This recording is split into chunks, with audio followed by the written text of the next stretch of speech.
waxaan kala talinayaa shirarka iyo arrimihiisa wasaabada nambarada waddanka ha isticmaalinina salaadiintiina iyo siyaasiyiintiina shirka ku jirta u sheega nambarra soo download garaysta dibadda ah waa loo samayn karaa iyagoo waddanka jooga taa isticmaala shirkiina xadida dee kolley nin xaq u dagaalamaya waa guulaysanaya ilaahayna idinla jiro laakiin anigu waxaan kula talinayaa warbaashana dhulka hala dhigo intee ma garanaysaa wanaag ku wadi karayaan dee wanaagga ku wadaan yaa hadalkaas Saleebaan ma soo dhaweynaysaa yaa hadalkaas Saleebaan ma soo dhaweynaysaa وهذا waxa weeye faraha anigu hadalka Saleebaan wuxuu yiri si wanaagsan buu hadlo waxa ka sheega ma jirto wuxuu yiri wariga adeer marka calaashan waxa weeyaan waxba lagama qaban karo haduu wax og yaa wanaag jiro wuu sheegi lahaa Soomaha wuu inoo sheegi lahaa Soomaha aadiya laakiin waxa weeyaan baashaasi ma doonay inaan way shidan tahay dab baabaxaye dab ku sii qaban maayo iga daabuu yiri warar kale soo gaaraya inuu weerar dhacaba laga yaabaa si aanu shirka labaad u qabsoomin arrinta maxaa uga yaala reer Laascaano arrinta uu qaar baan arkayay siyaasiyiin reer Laascaano jooga qoraal la soo digdigayay oo lahaa dhufayska hal la galo magaalada hal laga baxo yaan inay dawladdu weerar qaado laga yaabaa iyadu dawladdu waxay doo shirkan awalba waxa islahayd wax wadwad laakiin imika shirkan haduu qabsoomo dawladdu waa fashil soo ma ogid aadiya muusana way diidan inay la fadhiistaan soo ma ogid dawaadka xaaladii baa adagtay waxa isku dayayaan inuu shirkan sii socon haduu sii socdo naar baa ka soo baxaysa Soomaha aadi waa la isku dhici karaa waa isku dhici karaan ciidamada qaranka iyaga isku dhici karaya dhul bahantay toos ragweystiri kara shirkaas lagama warwareego aadi shirkaas yaan qabsoomin bas leeyihiin laakiin xaqa guulaysanaya waligeedba nin xaq u diiraraya lagama guulaysan ilaahay saqro kale cidla dagaal dooni meesee yaa waddanka inoo dhismiyo waxbarashiyo horumar baan doonaynaa laakiin waddankii nin waalan baa haysta waa libu geliyay ilaa maalintu fulay ilaa alanka maalin boqol ku duulayay ilaahay waddanka inoo hagaajiyo anagu doonayna dagaal wax lagu farxo maaha wiil baa ku dhashay wiil ku dhintay wiil kuma dhasho ninkan waalanna ilaahay waddanka ka qabtay inaadeer yaa ilaa wuxuu doonayaa ugu dambayn aan ka dambayne waana salaamaysan calaykum aad baan kuu salaamaya tii alla noqonay diida kule rag baa jiray garaad soo bax bal garaadkan wareysano soo dhawow suldaan waa ku salaamayaa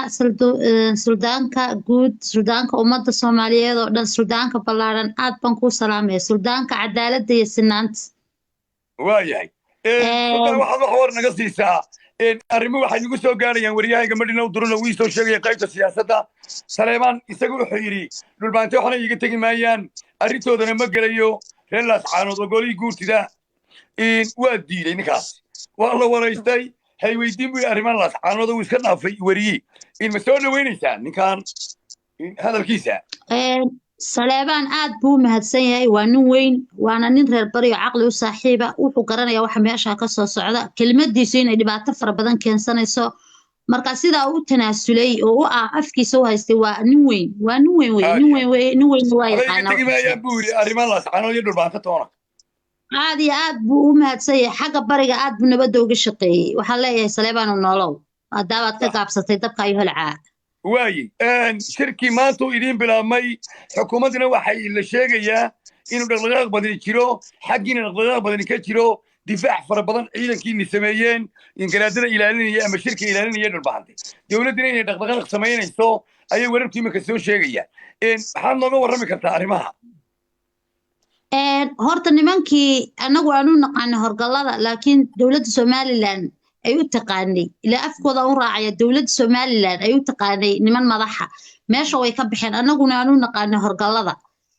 markaana waxay uga baxeen waxa la soo hadashay xukuumadoodii waxayna u sheegtay meesha inay weerar ka geysanayso oo ka fulinayso dagaalo sidaa darteed way kala baxday dadkeedii meesha ka joogay annaguna waanu ognahay oo arrintaa waanu la soconaa gabagayagaba waxa noo xiran difaaca waxaanu ku talagalnay inaanu dhimanno waxa noo qodan xabaalahayagii waxa noo diyaarsan dawooyinkayagii wiil kasta oo naga dhintay waxa weeye awal markii hargeysa laga xoreynayay dawladda militariga waxay la bixeen qolada SLN mujaahid annaguna waxaanu nahay iyagu hadday mujaahid shalay sheegteen annaguna maanta waxaanu nahay jihaadiin waanu ku jihaadaynaa mujaahidiintii baanu ku jihaadaynaa ها الله يسهل الله يسهل ويل كاستو هلكا ku dhinta oo qurux badan xural caynta jannadu ka qayb galaya intii ilaahay yiri ku difaaco oo ku dhimo buu ku difaacaya wiil kastoo ka soo hara oo jihaadka ka soo haran 4 gabdhood oo daraawiisha u taagan marka gabigiisa waxa lagu afar hablood arkaya teekeen intan xural cayntii oo diyaarsan kiino la afar bahareeraha ka taagan marka xaaladdu meel oo ku soo dhamaanaya haddii aan u dhulbaatan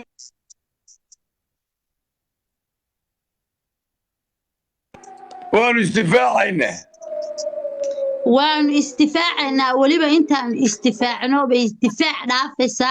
كبيغيغو هدان دبد جوغني هدان دل جوغني نين wax garanaya nin aqli leh nin wax bartay nin maartay diin yaqaana nin professor nin cilmi leh nin isina nin aqli leh nin dhuuxiisa qori la galiyo dhulbaanto hal naaskeed gaaranaga ma maqna kidigaya waxaan ku talagalay inaan meesha ku dhimano oo nala waayo ama aanu difaacano waxaan u sheegayaa xukuumadda Musabbix Cabdi Garwadeenka ka yahay anu Musabbixay aanu bixi dadku way caayaan Muuse waxa leh Muuse oo dhulbaanta abaal weyn baad u sameysay taariikhdaana ku xusi doonta waanuna ku jecelahay waanuna ku salaameynaa waayo waadna midaysay aad baad noo midaysay waana kaaga abaal haynaa halkaa waxa ka dhacaysa taariikh weyn calanka Soomaaliya aanu ka taagnay qaatuma abid ka taagnaanaya ama hadday xukuumaddu tamar u hayso oo qori afkii la isku haysan karo oo Soomaali xoog ku xukumi karo calankii tawxiidka lahaa intuu ka taago waliba dadka joogana ha ku kaajo hadduu awood u leeyahay halkana waxaan uga bishaareynaya aanu sheegaya qof kasta oo maaragtay goboladii waqooyi ee Soomaaliya ah Soomaaliland annagu haddaan dhulbaantanay waanu ka adkaanay xukuumaddaas reer ismahayna isaaq la yiraahdo waxaan isaynaa xukuumadda Musabbix Garwadeenka ka yahay dhabarkaanuna dhulka ugu dhufanay araxdaanu ka jabinay Muuse waanu fashilay Muuse hadduu sheegan jiray siyaasadiisii annaga fashilinay hadduu sheegan jiray dawlad annaga fashilinay adduunkana waxaan ku calaamadinay xasuuq maxkamadda Heeg baa sugaysa dawladdii 32 sano ku naaloonaysa ictiraafka iyo sharafta iyo wanaagga iyo nabadgelyada iyo dimuqraadiyadda iyo doorashada xorta iyo xalaashana annaga liqnay gabigeediiba waanu liqnay sidii xabad la xooxaanu u liqnay oo shaax baanu ku darsanay dhulbaanta hadduu suqaar cuni jiray roodhi qalalan buu maanta cunayaa waxaas way isku soo dhamaatay qumqumkii waa la isla dhaafay bahashu way adkaatay way adkaan dhaaftay way cuslaatay meeshan waxa leedahay laaska caanaha nin la mubadhama ma garateen marka waxa weeyaan nin waliba waxaad ogaataan maskaxdiina gelisiin nin walba markuu controlka ka soo galayay موقفkiisa wuu cadeeyay wax cidna kama qarin waxaan waa qarsoon maaha wax lagu laalaabay hadalkan lagu rafta maaha moqti nin walba markuu controlka soo gaaray warkiisa waa cadeey waa baraxay hadalkiisa waa dhiibtay marka waxa fiican qofku inuu dadku inuu hadalku galo ayaa fiican ba horta ka horeysa talabaad waxaan ogeysiinaynaa meeshan markii horena Soomaali bay ahayd oo Soomaali baa kaalay oo deganeed iminkana Soomaali baa tala Ingiriisku wuu yimi iyadoo Soomaaliya oo Soomaali degantahay ummad Soomaaliyeed oo hadda ku dhaqani ay degantahay buu yimi